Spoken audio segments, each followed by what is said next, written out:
Assalamualaikum warahmatullahi wabarakatuh. Waalaikumsalam warahmatullahi Ya, wabarakatuh. kami dari kelompok 4, saya Mas Riani. Saya Asti Sunartina. Dalam tugas demonstrasi kontekstual modul 2.3 ini kami akan membawakan praktik supervisi akademik menggunakan alur Tirta. Pada siklus pertama, saya sebagai observer dan Bu Asti sebagai coach. Oke, baik Bu Asti, dalam percakapan pra-supervisi kita ini saya sebelumnya ingin mendiskusikan dulu tentang rubrik penilaian percakapan coaching. Nah, jadi ada 3 rubrik ya Bu ya. Yang pertama tentang mendengarkan aktif, kemudian mengajukan pertanyaan yang berbobot, dan mengoptimalkan potensi coaching. Iya Ibu. Bagaimana Ibu dengan rubrik penilaian percakapan coaching ini? Ya, saya mengerti Ibu. Terima kasih. Baik. Nah Ibu, jadi dari praktik supervisi kita pada hari ini, Ibu ingin saya membantu mengembangkan kompetensi yang mana kira-kira itu? Saya ingin mengembangkan kompetensi hadir sepenuhnya untuk coaching. Iya. Jadi Ibu ingin dalam praktik coaching ini, Ibu ingin mengembangkan kemampuan hadir sepenuhnya, presence Bu ya? Iya. Oke, ya. Bagian mana nanti Ibu yang akan saya amati, yang Ibu inginkan saya amati? Iya, saya ingin diamati pada waktu saya melakukan percakapan dengan coaching, terutama di bagian saya menghadirkan sepenuhnya untuk coaching. Jadi saya memusatkan pikiran dan hati saya sepenuhnya untuk coaching. Oke, baik. Jadi Ibu ingin diamati keseluruhan kegiatan coaching berarti Bu ya, karena presence ini menurut Ibu harus ada selama kegiatan coaching. Oke, baik. Penilaian Ibu sendiri selama ini untuk kompetensi hadir sepenuhnya ini pada saat melakukan percakapan coaching bagaimana Ibu? Saya menilai diri sendiri mungkin sudah cukup bisa untuk melakukan ini, tetapi kalau di rentan nilai ya antara 1 sampai 10, mungkin saya masih ada di posisi 6 sampai 7 gitu. Iya. Baik. Berarti penilaian Ibu ya, menurut penilaian Ibu sudah menguasai. Namun masih berada di level 6 sampai 7. Iya. Ya. Nah, kemudian apa harapan yang Ibu inginkan dari praktik coaching ini dengan adanya supervisi observasi ini? Saya ingin meningkatkan kemampuan saya pada posisi yang lebih tinggi, minimal di posisi 8 atau kalau bisa mungkin ke 9 gitu. Oh iya. Ya, jadi Ibu berharap ketika observasi ini selesai, Ibu bisa meningkatkan kompetensi hadir sepenuhnya tadi, presence Ibu dalam percakapan coaching itu menjadi 8 bahkan 9. Iya. Oke, baik. Ya, semoga nanti Ibu bisa mencapainya Bu ya. Ya, Amin. sekarang saya ikut dalam kegiatan percakapan coaching Ibu bersama coaching. Iya, terima kasih Terima Bu. kasih Bu. Iya. Baiklah, pada sesi ini kita akan memasuki observasi pelaksanaan percakapan coaching. Saya Mas Riani sebagai observer, Ibu Asti sebagai coach, dan Ibu Putini sebagai coachee.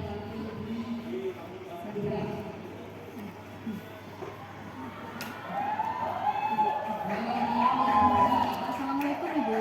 Waalaikumsalam warahmatullahi. Bagaimana ya kabar Ibu pada pagi hari ini Bu? Alhamdulillah sehat Ibu. Ada yang bisa saya bantu untuk ini? Begini Bu, jadi kedatangan saya ke sini itu berkaitan dengan saya memiliki permasalahan Bu dengan anak didik saya. Iya, boleh tahu Bu apa Iya, permasalahan? ini dia Bu. Jadi permasalahannya adalah tidak fokus Bu ketika belajar. Nah, itu permasalahan saya. Betul sekali. Kira-kira ada penyebabnya nggak ya Bu? Anak itu tidak bisa fokus dalam belajar.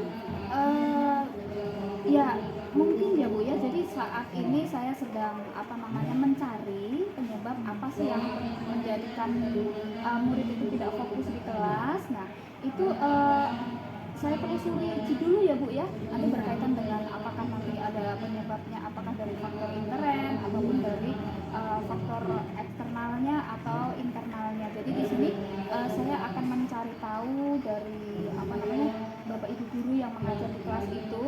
Selain itu juga saya akan mencari tahu dari apa namanya wali kelasnya Bu, kemudian mencari tahu dari BK, siapa tahu ada permasalahan internal yang mungkin kita tidak tahu, seperti itu.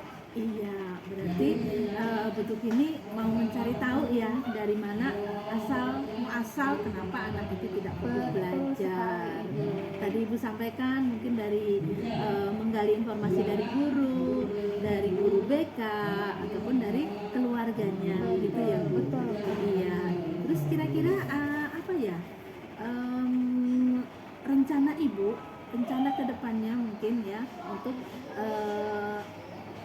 keadaan yang Ibu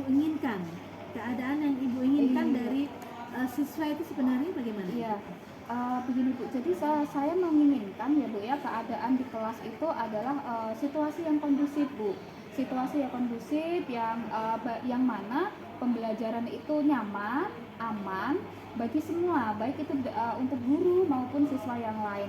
Jadi kalau misalnya anak yang tidak fokus Bu, jadi guru otomatis tidak fokus karena dia sebentar nanti izin, sebentar keluar atau sebentar kemana gitu ya Bu ya, sehingga ini akan mengganggu sekali dalam pembelajaran.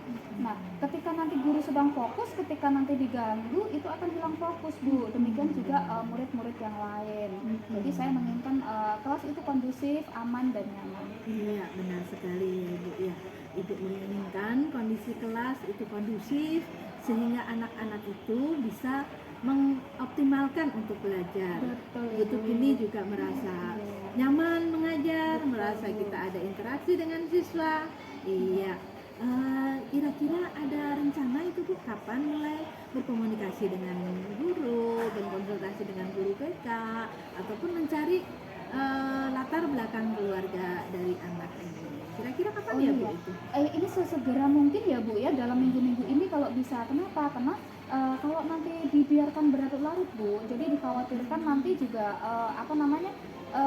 apa yang menjadi pencapaian belajar kita ini tidak akan sampai Bu. Jadi kita menginginkan kelas yang kondusif ini dari sekarang, jadi bukan nanti-nanti. Jadi sesegera mungkin saya akan menghubungi guru-guru yang bersangkutan, kemudian wali kelasnya, BK, dan mungkin melibatkan ini Bu ya, berkaitan dengan kepala sekolah sebagai manajer sekolah ini, kemudian nanti melibatkan orang tua wali Bu, sehingga apa yang saya harapkan itu tercapai seperti itu. Oh, jadi itu ya rencana Ibu ya. Jadi segera mungkin melakukan komunikasi dengan guru, mengkomunikasikan juga dengan orang tua siswa. Betul Ibu. Kemudian juga melibatkan kepala sekolah di sini. Iya. Iya. Terus harapannya mungkin ada keinginan atau dukungan yang ingin diperlukan Ibu untuk mengatasi masalah ini. Kira-kira siapa yang mau Ibu libatkan? Jadi betul Ibu ya. Jadi saya sebagai guru mata pelajaran tidak mungkin saya menyelesaikan permasalahan seperti ini saya sendiri Ibu. Saya perlu adanya kolaborasi baik itu dari kepala sekolah, dari guru-guru ya, kemudian dari wali kelas, guru BK, dan peran orang tua. Nanti ini sangat diperlukan Ibu. Sehingga di sini saya tidak salah dalam mengambil langkah dan kita banyak masukan-masukan ataupun di sini arahan-arahan dari pemimpin kita seperti itu. Iya, jadi intinya kolaborasi ya Bu. Betul. Kolaborasi antara sesama guru mata pelajaran, kemudian juga dengan kepala sekolah ataupun dengan wali siswa. Iya, sangat bagus Ibu. Iya, kira-kira berarti kesimpulannya sudah ada ya Bu ya, kira-kira sudah menemukan masalahnya belum itu? Iya, sudah menentukan jalannya, sudah menentukan rencana aksinya. Jadi kesimpulannya Ibu ini merasa terganggu ya karena anak itu tidak fokus dalam belajar. Ya, kemudian Ibu juga mau menggali lebih dalam apa sih masalahnya itu, apa sih penyebabnya gitu ya Bu ya. Iya, terus mencari penyelesaiannya dengan berkonsultasi dengan guru BK ataupun sesama guru. Kemudian dikonsultasikan lagi ke kepala sekolah. Betul, Iya. Rencananya segera ya Ibu ya. Ya, Ibu sesegera mungkin agar apa yang saya inginkan ini terwujud ya Ibu. Iya. Kira-kira sudah ada pencerahan belum Ibu? Alhamdulillah Bu, dengan adanya saya ada berbagi komunikasi di antara saya dengan Ibu, ada Bu, saya menemukan solusi-solusi yang saya harapkan. Iya, alhamdulillah ya Bu ya. Alhamdulillah. Kita doakan mudah-mudahan rencana ini berjalan dengan lancar. Amin. Bentuk ini berhasil mengkondisikan kelas Amin. seperti cita-cita Ibu. Iya, betul, Iya. Ibu. Iya, nanti kalau ada masalah lagi boleh silakan datangi saya lagi ya. Iya Ibu, jadi terima kasih ya Bu ya atas bimbingan Ibu pada hari ini. Saya mendapatkan solusi dari permasalahan saya, dan betul Ibu, saya mungkin ketika nanti saya menemukan permasalahan lagi, jelas nanti saya juga bisa berkomunikasi dengan Ibu. Terima kasih Ibu, saya pamit ya Bu. Iya, Assalamualaikum. Waalaikumsalam Ibu. Baik Bu Asti sudah melakukan percakapan coaching bersama coachingnya tadi. Nah, dari kegiatan Ibu tadi, bagaimana nih penilaian Ibu sendiri terhadap keterampilan kompetensi inti coaching dalam presence tadi Bu, tentang presence ketika Ibu melaksanakan percakapan coaching?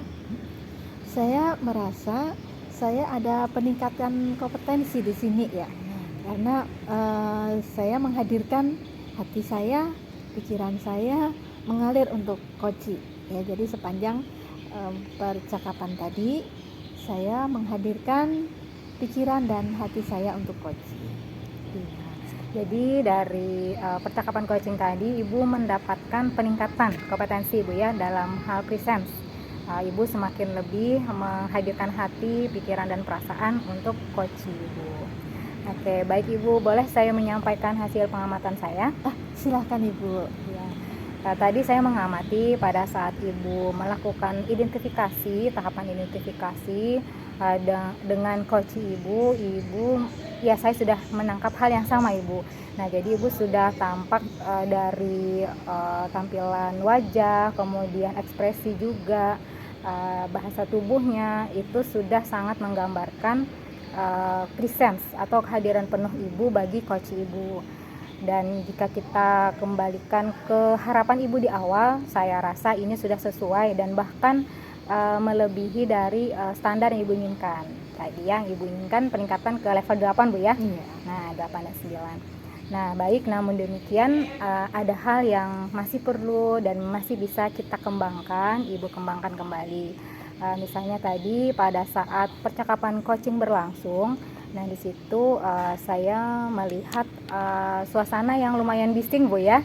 Nah, mungkin ini masih bisa mengganggu dalam usaha upaya menghadirkan kehadiran presence tadi, kehadiran penuh.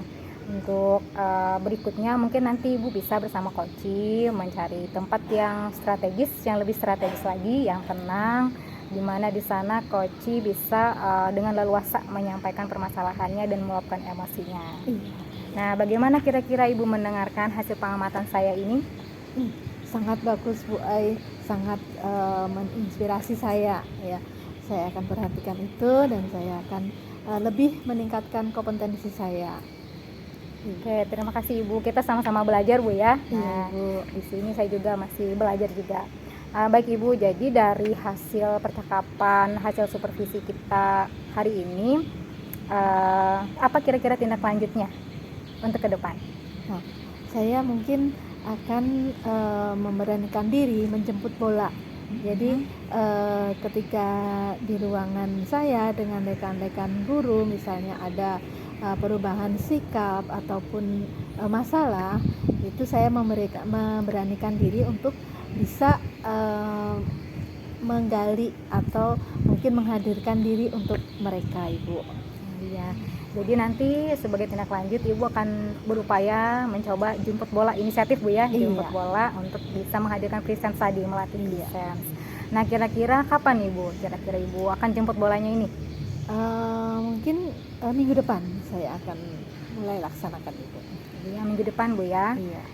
Kemudian pihak mana saja nih Bu yang Ibu libatkan yang bisa mendukung rencana Ibu ini?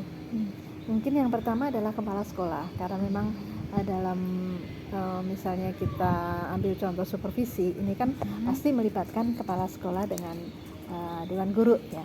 Kemudian juga yang berperan adalah gurunya itu sendiri, karena mungkin dalam suasana seperti ini, suasana yang mungkin mereka ada dalam masalah, mereka butuh bantuan, mereka akan mencari seseorang untuk bisa memahami perasaan mereka dan mencari solusi dengan dari dalam diri mereka sendiri, Ibu.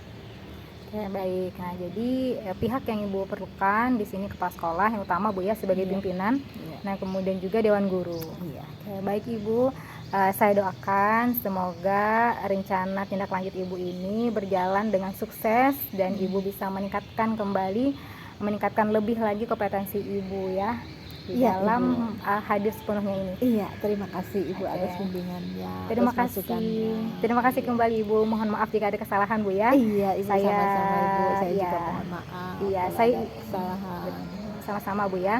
Saya izin mencatat hasil observasi ini di form supervisi Bu ya. Iya, terima kasih Ibu.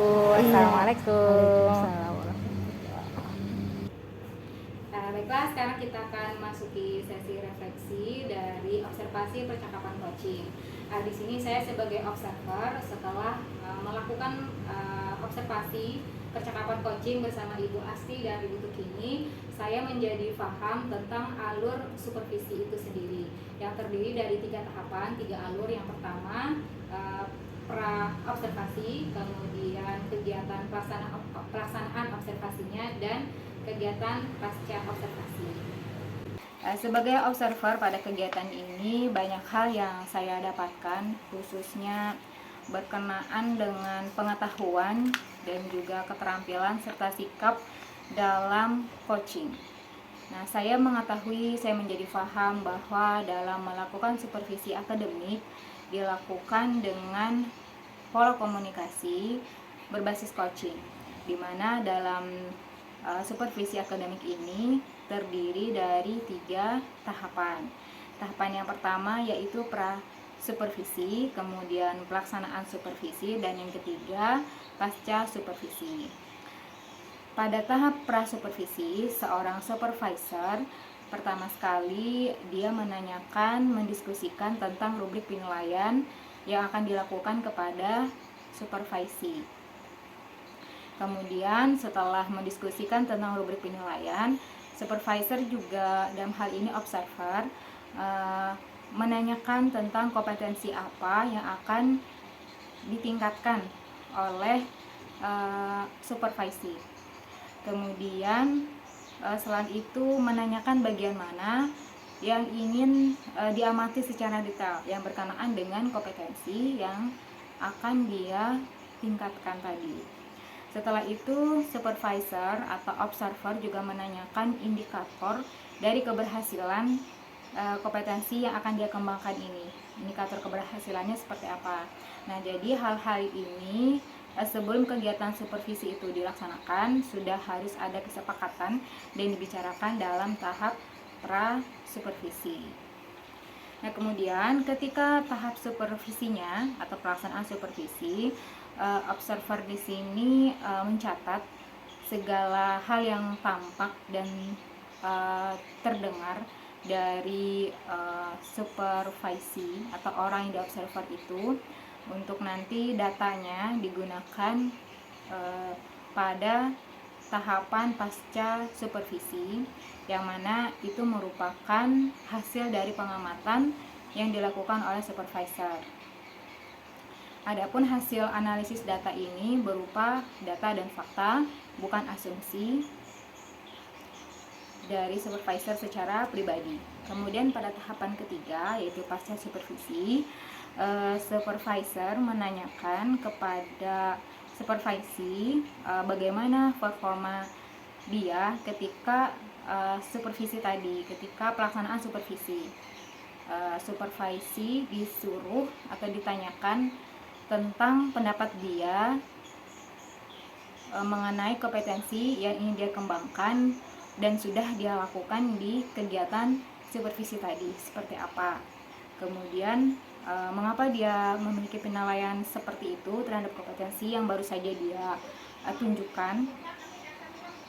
Dan setelahnya supervisor meminta izin terlebih dahulu kepada supervisi, orang yang disupervisi, untuk menyampaikan hasil pengamatan dia, yang mana analisis datanya berdasarkan pada fakta dan bukan asumsi. Nah, kemudian setelah hal ini dikonfirmasi kepada supervisi, bagaimana tentang hasil pengamatan itu dikonfirmasi kembali kepada supervisi. Dan setelah mendapatkan kesepakatan dan persetujuan dari supervisi, lalu supervisor menanyakan kepada supervisi tindak lanjut dari kegiatan supervisi ini, ke kompetensi mana lagi yang akan ditingkatkan, apakah masih kompetensi yang sama dengan level yang lebih tinggi lagi, yang lebih kompleks lagi, ataukah memilih kompetensi yang lain. Dan tentunya rencana ini dibangun dengan komitmen tentang kapan pelaksanaannya, kemudian pihak siapa yang dilibatkan, dan indikator keberhasilannya nanti seperti apa. Demikian yang bisa saya sampaikan untuk refleksi saya sebagai observer. Terima kasih. Ya, Bu Asti. ya, saya sebagai coach, pengalaman saya terhadap kasus ini bahwa saya menjadi paham bahwa di dalam coaching ternyata ada juga tahapan-tahapan seperti Tirta itu, bahwa harus ada tujuan dari proses coaching ini, kemudian juga mengajukan pertanyaan berbobot, kemudian juga ada solusinya, di situ ada rencana aksinya, ada tanggung jawabnya. Itu yang saya pahami dari alur Tirta dalam coaching. Baik, di sini saya berperan sebagai coaching. Jadi dalam kegiatan ini saya dapat memahami apa sih coaching gitu ya, karena di sini adalah yang coaching di sini diharapkan seorang coaching itu menyampaikan permasalahan, kemudian apa yang sudah diambil atau langkah yang sudah dilakukan oleh coaching, kemudian langkah apa saja, apakah ada perubahan atau tidak setelah langkah coaching ini dilakukan, kemudian apakah apa yang diinginkan coaching gitu ya dengan permasalahan coaching tadi. Kemudian di sini adalah aksi kapan sih sebenarnya coaching ini pengen menindaklanjuti permasalahan itu, kemudian pihak-pihak siapa saja yang ikut dalam dalam permasalahan, menghadapi permasalahan yang dihadapi oleh coaching tersebut. Kemudian memberikan setelah melakukan itu memberikan kesimpulan dan mencari solusi. Jadi di sini coaching adalah bisa menemukan permasalahan apa yang dihadapi dengan mencari solusi-solusinya dan langkah-langkahnya. Itu yang dapat saya pahami sebagai seorang coaching. Terima kasih. Terima kasih. Ya, demikian sesi refleksi kita. Saya ucapkan terima kasih kepada Ibu Asti dan juga Ibu Tukini. Demikian, assalamualaikum warahmatullahi wabarakatuh.